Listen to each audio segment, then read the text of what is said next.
চণ্ডীদাস ও রজকিনী প্রেম কাহিনী বাংলার লোককথা, সাহিত্য ও ইতিহাসের এক অবিস্মরণীয় অংশ। এটি কেবল একটি প্রেমের কাহিনী নয়, বরং একটি সামাজিক বাধা, জাতিভেদ প্রথা এবং ধর্মের ঊর্ধ্বে উঠে এক জ্বলন্ত দৃষ্টান্ত। চণ্ডীদাস ছিলেন একজন ব্রাহ্মণ পরিবারের সন্তান এবং কবি। তার প্রধান পরিচয় ছিলেন বাসুলী দেবীর উপাসক এবং মহৎ কবি। রজকিনী ছিলেন একজন ধোপা কন্যা। রজকিনী অর্থ হল ধোপার মেয়ে।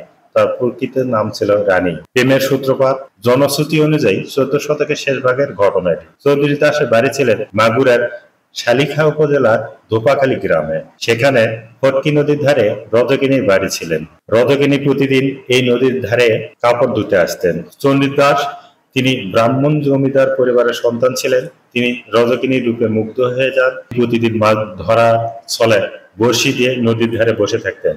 উদ্দেশ্য ছিল রজকিনীকে এক ঝলক দেখা। এভাবে দিন, মাস, বছর কেটে যায়। দীর্ঘ 12 বছর ধরে চণ্ডীদাস নীরব প্রেমিক হয়ে বড়শি ছাড়া কেবল ছিপ ফেলে ঘাটে বসে থাকতেন।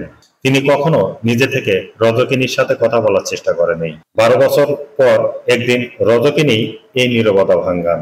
চণ্ডীদাসকে জিজ্ঞেস করেন, বাবু, বড়শিতে কি মাছ ধরেছে? চণ্ডীদাস তখন হাসি মুখে উত্তর দিলেন, 12 বছর পর এই মাত্র ঠোকর গিলল। এই কথা থেকেই তাদের কথোপকথন শুরু হয় এবং তাদের মধ্যে এক গভীর প্রেম জন্ম হয়। তৎকালীন হিন্দু ব্রাহ্মণ সমাজ চণ্ডীদাস ও রজকিনীর এই অসম প্রেমকে মেনে নিতে পারেনি।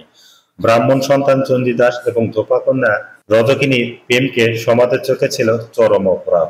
সমাজপতিরা তাদের নানাভাবে অপবাদ ও লাঞ্ছনা দিতে শুরু করেন। এমনকি চণ্ডীদাস রজকিনীকে ত্যাগ না করলে তাদের মৃত্যু বা সংস্কার করতে পর্যন্ত অস্বীকৃতি জানা হয়। কিন্তু চণ্ডীদাস রজকিনীকে ত্যাগ করেনি। এ প্রতিকূল পরিস্থিতিতে চণ্ডীদাস ও রজকিনী সব ছেড়ে একসময় পালিয়ে যান। কেউ কেউ বলেন তারা প্রথমে ভারতের বাঁকুড়া জেলায় যান এবং পরে বৃন্দাবনে চলে যান।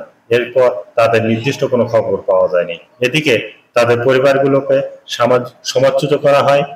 চণ্ডীদাস ও রজকিনীর প্রেম কাহিনী কেবল একটি মিষ্টি প্রেমের গল্প নয়, এটি একটি প্রতিবাদী গল্প। এটি দেখায় কিভাবে প্রেম জাতিভেদ, সামাজিক প্রথা ও ধর্মের সকল বাধা ডিঙ্গিয়ে যেতে পারে। তাদের প্রেম হয়ে উঠেছে ত্যাগে, ভালোবাসায় এবং সামাজিক কুসংস্কারের বিরুদ্ধে বিদ্রোহের প্রতীক। তাদের এই অমর প্রেম যুগ যুগ ধরে বাংলার মানুষকে অনুপ্রাণিত করে এবং আজও তাদের নামে বিভিন্ন গান, নাটক, চলচ্চিত্র ও যাত্রাপালা তৈরি হয়। তাদের প্রেমকে খাঁটি সোনার সাথে তুলনা করা হয়। চণ্ডীদাস ও রজকিনী প্রেম কাহিনী বাংলা সাহিত্যের এক অনন্য এবং হৃদয়স্পর্শীয় প্রেম গাথা। এটি একমাত্র একটি প্রেমের গল্প নয়, এটি সমাজের ধর্মীয় ও জাতিভেদের বিরুদ্ধে ভালোবাসার এক গভীর প্রতিবাদ।